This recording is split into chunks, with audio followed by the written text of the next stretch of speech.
4ই মে কি হবে বলে মনে হচ্ছে? 4ই মে আবার আমরা সবুজ আবির খেলবো। আপনার জন্য জাদুপুরে দাঁড়িয়ে আছে। অলরেডি মানুষের উন্মাদনা, মানুষের উত্তেজনা এবং সবথেকে বড় কথা মানুষের এত সাপোর্ট থেকে আমরা বুঝতে পারি জাদুপুরের মাটিতে আমরা আবার সবুজ আবির খেলবো এবং গোটা পশ্চিমবঙ্গ জুড়ে আমরা আবার সবুজ আবির খেলবো। আর গেরুয়া রং নিয়ে যারা আমাদের সাথে জুমলাবাজি করতেছে, পাওতাবাজি সেটা আবার পশ্চিমবঙ্গের মানুষ প্রমাণ করে পাচ্ছি। এটা আমাদের অঙ্গীকার এবং এটাই হবে। তাই জন্য বিজেপি ভয় পেয়েছে বলে একদম ঠিক গোটা ক্যাবিনেট মিনিস্ট্রি তাদের সব মুখ্যমন্ত্রীকে নিয়ে এখানে চলে এসেছে। আর এনেছে কাকে? যারা হচ্ছে এই বাংলা সংস্কৃতিকে জানে না তাদেরকে নিয়ে। তাই তাদেরকে নিয়ে বাংলা দখল তো বড় মানে অনেক দূরের কথা, বাংলার মানুষ তাদেরকে এখানে কোনো স্থান দেবে না। জিতবো আমরাই, কারণ মোদি মানে ডিটেনশন, দিদি মানে নো টেনশন। বিজেপি বলছে 4 তারিখের পর ঝালমুড়ি বিলি হবে সারা কলকাতায়। হ্যাঁ একদম একদম, তাদেরকে আরো বেশি করে লঙ্কা দিয়ে ঝালমুড়ি খাওয়ানো হবে। কিন্তু ওই আমাদের মোদিবাবু যেরকম ভাবে ওই স্ক্রিপ্ট বানিয়ে ঝালমুড়ি খেয়েছেন ওরকম না, আসল ঝালমুড়ি ঝাল মিশিয়ে ঝালমুড়ি খাওয়ানো হবে।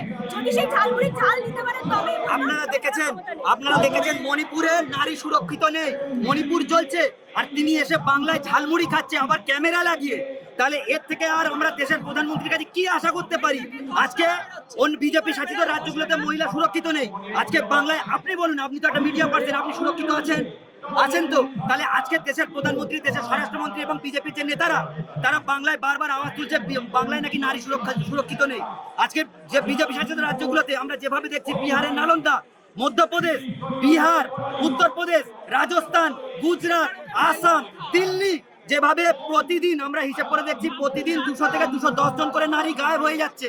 আজকে বাংলায় মমতা বন্দ্যোপাধ্যায় থাকাকালীন মহিলারা যেভাবে সুরক্ষিত আছে, আমার মনে হয় অনেক ভালো এবং সুরক্ষিত আছে বিজেপি শাসিত রাজ্য থেকে। তাই আমি একটাই কথা বলবো, মোদি মানে ডিটেনশন, মমতা ব্যানার্জি মানে নো টেনশন।